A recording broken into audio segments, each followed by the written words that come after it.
He was nailed to wood, lifted above a screaming crowd, left to die in front of the world. But the moment his final breath escaped, the sky reacted, not metaphorically, not symbolically. The earth responded, and what happened next was never recorded as just a coincidence, because the signs were so violent, so unnatural, that even the people who hated him began to fear what they had done. Jerusalem was never quiet that day. The city was overflowing with thousands, pilgrims, soldiers, priests, all gathered under the heat of political tension and religious expectation. And in the center of it all, 3 crosses stood against the sky, but one of them was different. Not because of how he died, but because of what the world began to do as he died. At noon, something impossible happened. The sun began to dim, not slowly, not naturally, but as if an unseen hand was pulling light away from the world itself. And within moments, day turned into something that felt like judgment. People stopped shouting, soldiers stopped mocking. Even the air felt heavier, like reality itself was holding its breath. But the most disturbing part wasn't the darkness. It was what people later admitted they felt inside that silence. It felt like the world was watching us, and it was disappointed. Then came the silence, a silence so unnatural that witnesses later struggled to describe it. No wind, no birds, no movement from the crowd, just breath and fear, and then something even stranger. The ground began to tremble, not a full earthquake at first, but deep, slow waves, like something beneath the surface was waking up. The Roman soldiers shifted nervously. The religious leaders, those who had demanded this execution, began to step back, because the darkness was no longer just above them. It was around them. And then the temple responded.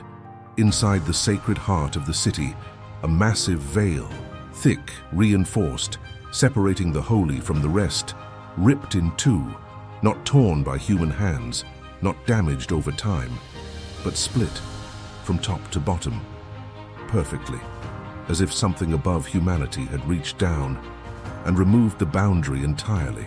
And in that moment, something terrifying became clear. This was not just an execution anymore.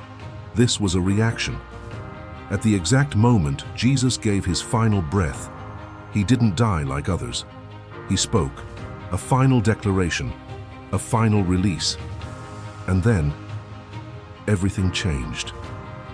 The ground shook harder, stones cracked, dust rose in waves through the city streets.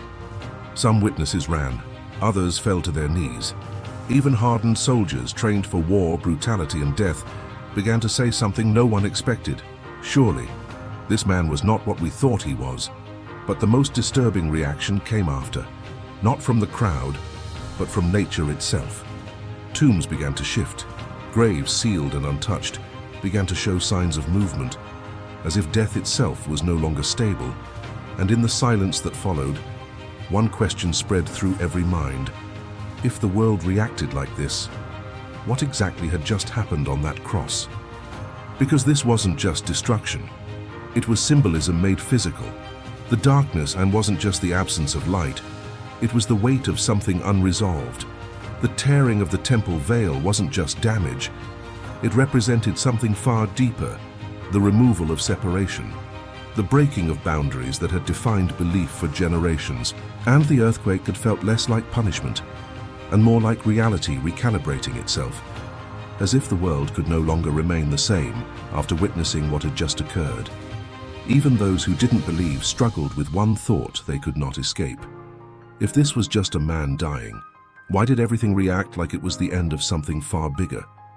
Because the signs were not random. They were synchronized, perfectly timed, as if every layer of existence, sky, earth, structure, and silence, was responding to a single moment, a moment that fractured history itself. When the darkness finally lifted, the city did not return to normal. It returned different. People spoke in whispers. Soldiers avoided eye contact. Priests refused to discuss what they had seen, because no explanation fit, no political reason, no natural disaster, no historical comparison. Nothing explained why the sky went dark, why the earth shook, why the temple tore itself open, all at the exact moment of his death. And yet, the most disturbing part wasn't what happened that day. It was what came after, because some witnesses claimed something even stranger, that the world didn't just react and it waited, as if the moment was not an ending, but the beginning of something no one was ready to understand. And even now, centuries later, one question refuses to disappear. What exactly was acknowledged that day, by the sky, the earth, and everything in between? And if you had stood there in that silence, under that darkened sky, would you have seen an execution, or something the entire world was never meant to survive unchanged?